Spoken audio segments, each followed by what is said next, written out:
कैसे देखते हैं आज इंडिया गठबंधन के प्रत्याशी सुशील गुप्ता और आपका मिलन, कैसे देखते हैं भविष्य को 2024 का जो सांसद का चुनाव होगा? कि गठबंधन, इंडिया गठबंधन का गठन इसलिए किया गया ताकि राष्ट्रीय स्तर पर सारा विपक्ष इकट्ठा होकर के इस नादिरशाही प्रवृत्ति की सरकार को, तानाशाही प्रवृत्ति की सरकार को उखाड़ फेंके।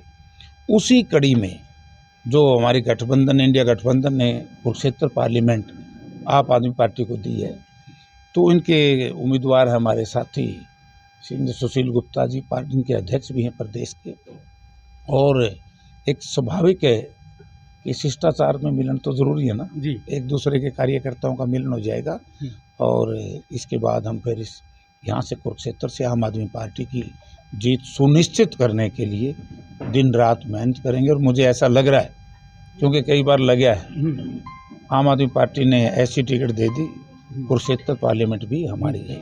सर, जिस तरह से भय का माहौल हरियाणा में है और विशेषकर नेताओं को जो टारगेट बदमाशों के द्वारा किया जा रहा है, इस भय के माहौल को कैसे देखते हैं आप? देखिए, ये जो हुआ है बहादुर रोड में नफे सिंह जी, हमारा मेरे साथ MLA भी रहा है और हमने वर्करी भी इकट्ठी की है, लेकिन ये कायराना हमला जो भारतीय जनता पार्टी में बैठे हुए लोगों ने करवाया है, मैं इसमें कतई दो राय नहीं रखता कि भारतीय जनता पार्टी के नेताओं का इसमें हाथ नहीं है।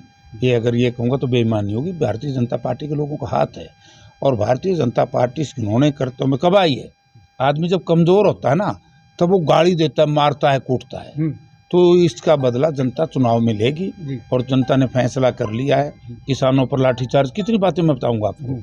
अब किसानों के साथ कितना बड़ा जुल्म हुआ है, नौजवानों के साथ कल तो बड़ा ही काम गलत कर दिया कि टोटल रोजगार कौशल रोजगार निगम के साथ जोड़ दिए। यानी कि इस देश में एक बार फिर चंद पूंजीपतियों के हाथ में देश को देने जा रहे हैं। जो इनकी गोल बालकर की पॉलिसी थी कि जनता को इतना असहाय कर दो कि हुक्मरान के सामने कुछ आवाज़ ना उठा पाए।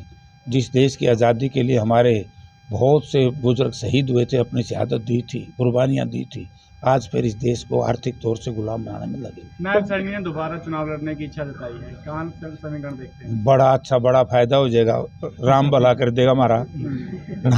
नायब सैनी को पता जब लगेगा, जब जनता ये पूछेगी कि सैनी साहब 5 साल कहाँ थे।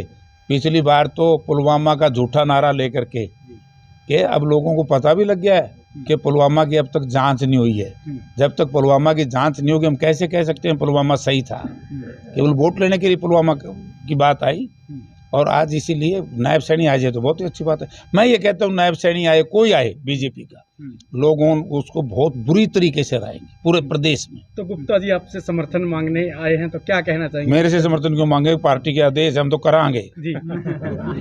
हम तो भाई देखो, अब जब पार्टी का इंडिया गठबंधन राष्ट्रीय स्तर पे हुआ है, तो इसमें हमारी आपस में इंडिया गठबंधन के लोगों को एक दूसरे से समर्थन नहीं मांगना, हम करेंगे। ये कर्टसी साथी, पैसे भी मेरे साथी हैं, हमारा जिला भी एक ही है, क्योंकि हम भी तो जींद जिले के पार्ट हैं जी। हम तो सारे जिले में ये 5-6 तो ले आए थे। आज पूरी हरियाणा के एक दिग्गज नेता चौधरी जयप्रकाश जी से मुलाकात को कैसे देखते हैं? मैं जयप्रकाश जी के पास आया हूँ, आज कैथल में इनके निवास स्थान पर मैं आया हूँ। पूरा का पूरा हरियाणा आज टीम इंडिया के जो 10 उम्मीदवार हैं, जो भी उम्मीदवार घोषित होंगे, उनके लिए दोनों पार्टियों के कार्यकर्ता जी जान से काम करेंगे। और भारतीय जनता पार्टी के विदाई समारोह यहाँ पे तय हो चुका है। हरियाणा के अंदर इनकी एक भी सीट नहीं आने वाली, चाहे वो कुरुक्षेत्र हो, चाहे हिसार हो, चाहे कोई और क्षेत्र। स्टार्टिंग प्रचार की आपने शुरू कर दी है, अंजाम को कैसे देखते हैं? देखिए, हमारे जो नेता है ना, वो बहुत क्विक डिसीजन लेने वाले हैं, पढ़े लिखे हैं, IITian हैं जी। इंडिया का नाम जब दिया गया तो पहले उन्होंने प्रपोजल किया जी, और सारे देश के नेताओं ने उस बात को माना, सीट घोषित कर दी, धर्म क्षेत्र कुरुक्षेत्र से युद्ध की शुरुआत कर दी। जब कुरुक्षेत्र का युद्ध हुआ था तो युग परिवर्तन हुआ था। अब भी ये बीजेपी का युग गया और नए युग की शुरुआत टीम इंडिया के आने वाली।